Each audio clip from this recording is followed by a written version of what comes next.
Channel के सभी दर्शकों को नमस्कार, जय श्री कृष्णा, प्रणाम।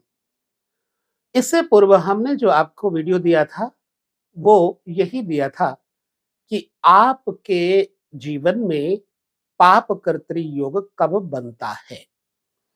सप्तम घर तक पाप कर्तरी योग के बारे में आपको बताया। पुनः अब हम चलते हैं सप्तम से लेकर के द्वादश भाव तक, जानते हैं पाप कर्तरी योग का फल क्या होगा।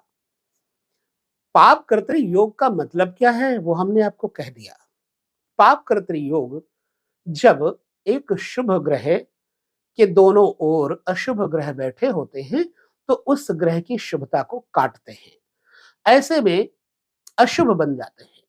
तो वो शुभत्व को काटने का के कारण शुभ कर्तरी, अशुभ कर्तरी, पाप कर्तरी आदि का नाम दे दिया जाता है। पुनः हम इसी विषय को अगले वीडियो में बताएंगे कि कब मनुष्य के किसी एक बुरे ग्रह को दो आगे पीछे बैठे हुए शुभ ग्रह जो उसके अशुभत्व को काटते हैं, अशुभ कर्तरी योग के बारे में भी चर्चा करेंगे। लेकिन आज इस वीडियो में आपके साथ हम ये पाप कर्तरी योग की चर्चा करते हैं। पाप कर्तरी का मतलब क्या होता है? जातक जब पिछले जन्म से कुछ ऐसे कर्म बीज बो के आया है जिसका फल उसे अब मिल रहा है, और आगे जो भी वो कर रहा है, पिछले उस डोर से, उस कैंची से अगली कैंची तक वो कोई भी शुभ कर्म करता है तो उसे उसका फल अच्छा नहीं प्राप्त हो पाता। इसी को कहते हैं पाप कर्तरी योग। मतलब पाप किया है तो उसका फल हमें भोगना पड़ रहा है। दशा, पाप कर्तरी, दिशा और उसका उपाय, हम दोनों पर चर्चा करते रहते हैं। तो जन्म कुंडली में अष्टम स्थान यदि पाप कर्तरी के मध्य में हो तो जातक के जीवन में क्या फल होगा। मतलब अष्टम स्थान पे कोई शुभ ग्रह बैठा हो, सप्तम स्थान पे अशुभ ग्रह बैठा हो, एवं नवम स्थान पे भी कोई अशुभ ग्रह बैठा हो, ऐसे में जो शुभत्व है अष्टम में बैठे हुए शुभत्व को, अब अष्टम कोई शुभ स्थान तो है नहीं, ऐसे में यदि किसी व्यक्ति का पाप कर्तरी योग अष्टम योग में अष्टम स्थान पे बन रहा है तो मेरे अनुभव से उसके जीवन में जो उसकी पूजा है, साधना है, उपासना है, ध्यान है, उस पूजा, उपासना, ध्यान का फल पाप कर्तरी योग काटेगा।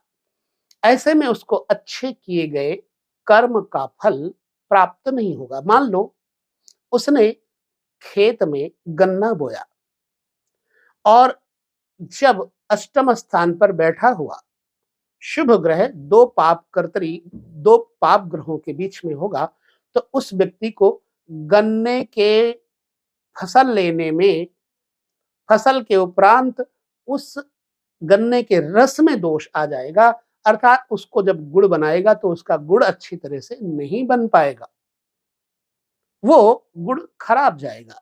ऐसे एग्जाम्पल के जरिए समझिएगा। जब अष्टम स्थान में शुभ ग्रह बैठा होता है, क्योंकि अष्टम स्थान आपकी साधना का केंद्र है, आपकी उपासना का केंद्र है। अष्टम स्थान मृत्यु का भाव है, अर्थात मृत्यु व्यक्ति अपने अनुसंधानात्मक कर्म को करने के लिए संसार भर से कट जाता है, एकांत में बैठ करके वो अनुसंधान करता है। एक वैज्ञानिक ये कर्म करता है और दूसरा यही कर्म करता है एक साधक, उच्च कोटि का वैज्ञानिक होता है, साधु।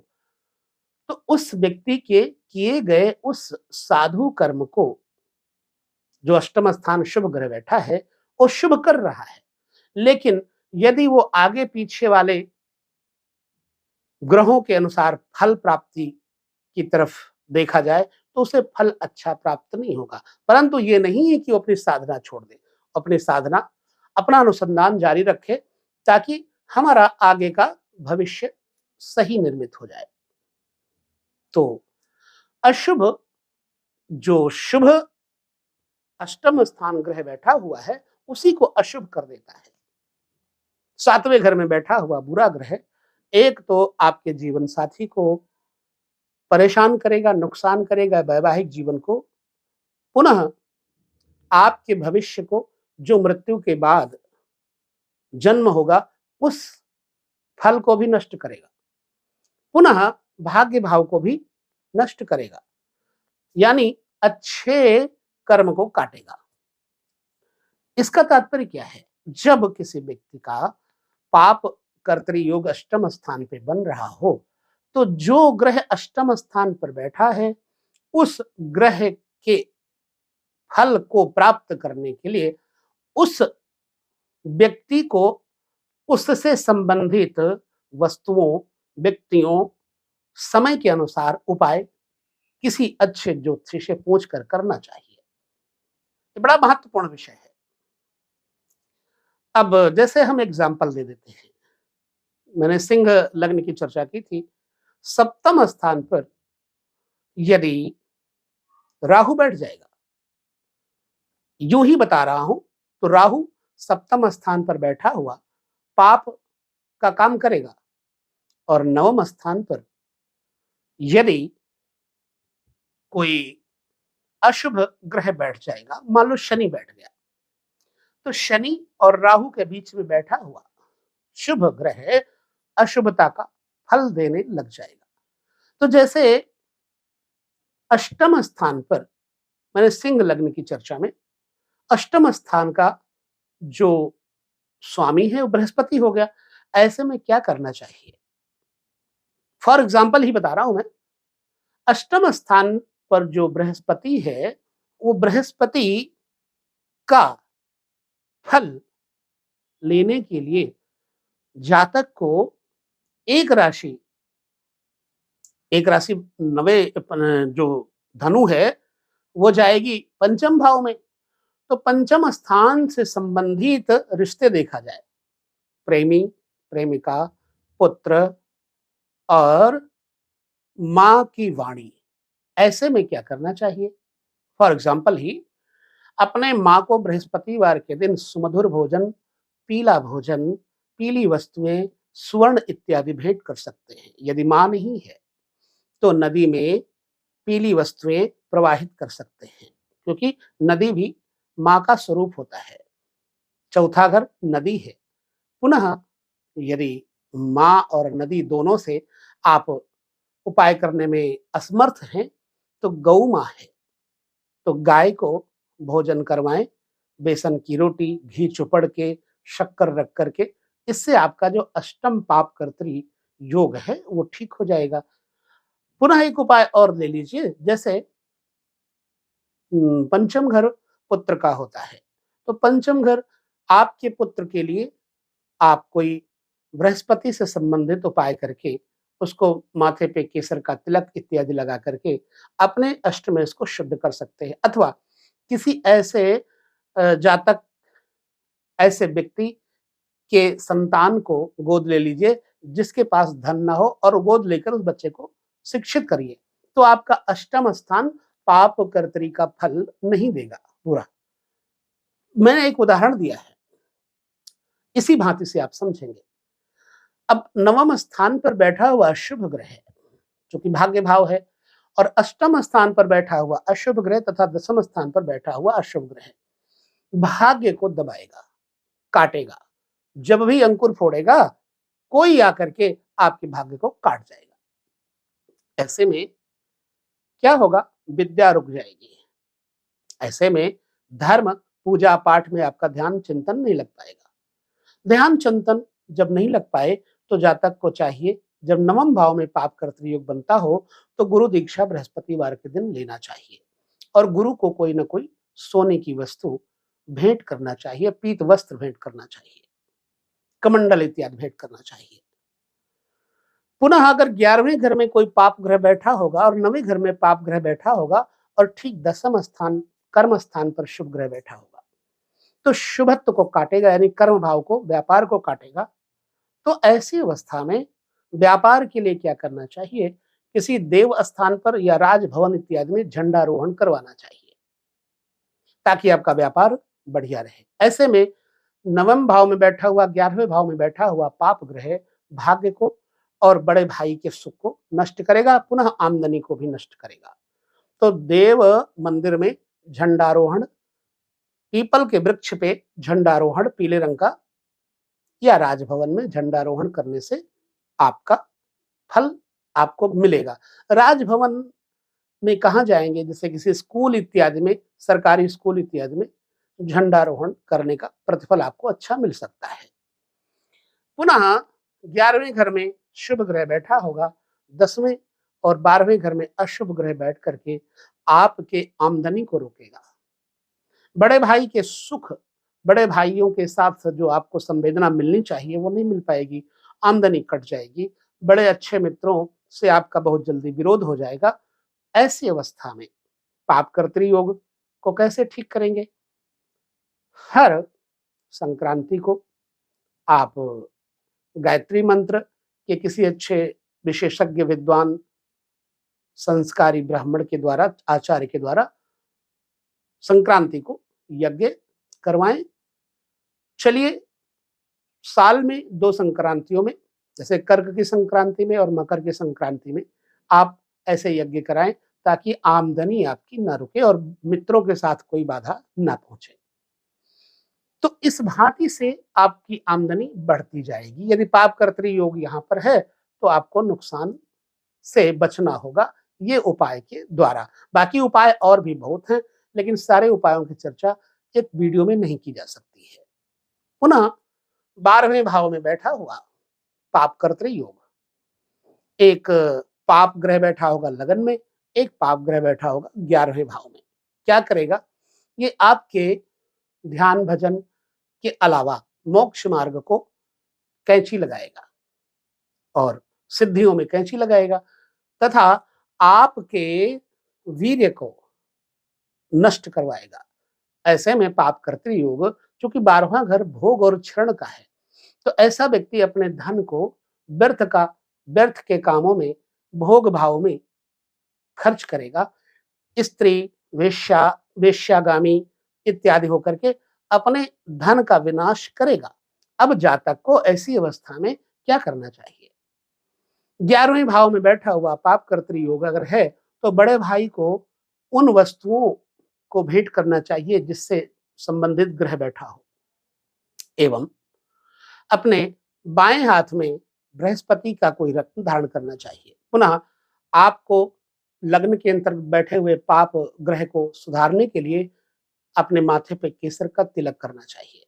जब आप ऐसा करेंगे तो आपका जो वीर्य नष्ट होता है, कई लोगों को स्वप्न दोष हो जाता है। आप अक्सर देखते होंगे युवावस्था में ऐसी संभावनाएं बनती हैं कि वो स्वप्न में किसी स्त्री के साथ अपना विषय भोग का स्वप्न देखते हैं और उनका वीर्य क्षरित हो जाता है। प्रायः ऐसे ग्रहों की वजह से होता है। जब 6ठे में, 8वें में पाप ग्रह बैठा होगा तब भी यही पुनरावृत्ति होगी, और लग्न में तथा 11वें भाव में पाप ग्रह बैठा होगा तभी यही पुनरावृत्ति होगी।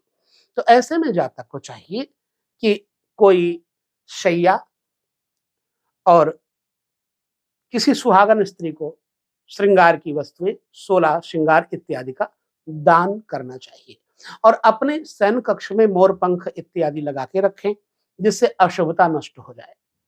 एवं गीता जैसे दिव्य पवित्र ग्रंथ को, आजकल ताबीज गीता भी आते हैं, ऐसे ग्रंथ को लेकर के पीले वस्त्र में रख के सुंदर किसी स्थान पे सिरहाने की तरफ, जहां आपका सिरहाना आता हो, वहां ऊपर ऊंचे स्तर पर रख दिया जाए, जिससे आपका वीर्य नष्ट न हो, स्वप्न दोष इत्यादि ना हो, आप बच सके इस पाप कर्तरी योग के दुष्प्रभाव से। तो इस तरह से मैंने सप्तम से लेकर द्वादश पर्यंत पाप कर्तरी योग का प्रतिफल जो जाना, अनुभव लिया और वही आपके साथ बांटा। कोई पुस्तकीय ज्ञान नहीं, मैं पुनः कहूंगा। आपकी किताब में हो सकता है कुछ लिखा हो, आपकी योग्यता में कुछ लिखा हो, लेकिन आपको इसी छोटे छोटे उपाय से लाभ मिल जाएगा। आपको एक छोटा सा उदाहरण दे देते हैं। कुछ इंजीनियर लोग एक पतले से पाइप में, थोड़ा पतले से पाइप में फर्ज करो 2 इंची पाइप में, 2.5 इंची पाइप में एक धागा डालना चाहते थे और वो धागा पड़े ना। 1 दिन बीता, 2 दिन बीता और सारे के सारे इंजीनियर अच्छे खासे वहां पर अपनी छोलदारी शिविर बना करके टिके, सुबह उठे, फिर धागा पिरोए, लेकिन वो धागा उस पाइप में प्रवेश न करे। ऐसा करते हुए इन लोगों को एक किसान ने देख लिया। किसान ने देखा तो उसको दया आई। वो जाकर के पूछा उसने, किसान ने, कि साहब लोग आप यहाँ पर क्या कर रहे हो? उन लोगों ने कहा तेरे को क्या पता है, तू किसान है, तू हल जोतता है, तुझे हल जोतना चाहिए, तुझे कुछ नहीं मालूम, चल जा। किसान ने फिर भी कहा मुझे बताओ, शायद मैं आपकी कोई सहायता कर सकूं। झुंझलाते हुए उसमें से एक इंजीनियर ने कहा, ले पाइप पकड़, इसमें धागा डालना है, डाल पाएगा? हाँ। किसान ने कहा कौन सी बड़ी बात भाई। किसान ने कहा 2 मिनट का काम है, रुको, अभी इसमें धागा पड़ जाएगा। किसान दौड़ा दौड़ा गया, इधर उधर से एक छोटी सी चूहिया पकड़ लाया, चूहे के बच्चे को, छोटी चूहिया को पकड़ लाया, उसकी पूंछ में वो धागा लपेट दिया, बांध दिया और पुनः चूहिया को उस पाइप के मोहड़े पर रख दिया। अब चूहिया का काम क्या है, वो तो किसी भी छेद में घुस जाएगी। चूहिया घुसती घुसती लास्ट में गई, आखिरी में उस पार निकल गई और वो धागा भी उस बार निकल गया। जो काम इंजीनियर न कर सके वही काम उस किसान ने कर दिया, अनपढ़ किसान ने कर दिया। तो इसका मतलब मेरा क्या है, इस कहानी को सुनाने का मतलब क्या है कि आप जैसे बड़े बड़े विद्वानों के माध्यम से मैंने अपना वो किसान भाव प्रकट किया है। अर्थात मैं कुछ भी नहीं जानता हूं, लेकिन गुरु कृपा से आप लोगों की कुछ सहायता अपने अनुभव से कर सकता हूं। तो बस इस वीडियो को यही विराम देते हैं। पुनः अगले वीडियो में हम आपके साथ जुड़ेंगे, चर्चा करेंगे किसी और विषय पर। तब तक आप सब लोग कमेंट अपने करते रहिए। आपके कमेंट्स को हम अपने किसी वीडियो में जरूर से जरूर शामिल करेंगे और आपके कमेंट का उत्तर वीडियो के माध्यम से देंगे। यदि आपके कमेंट हुए युक्त, समय मिला मुझे तो जरूर। बाकी सभी लोग प्रसन्न रहें, सुख से रहें, इसी आशा के साथ लेते हैं विदा। नमस्कार, जय श्री कृष्ण, प्रणाम।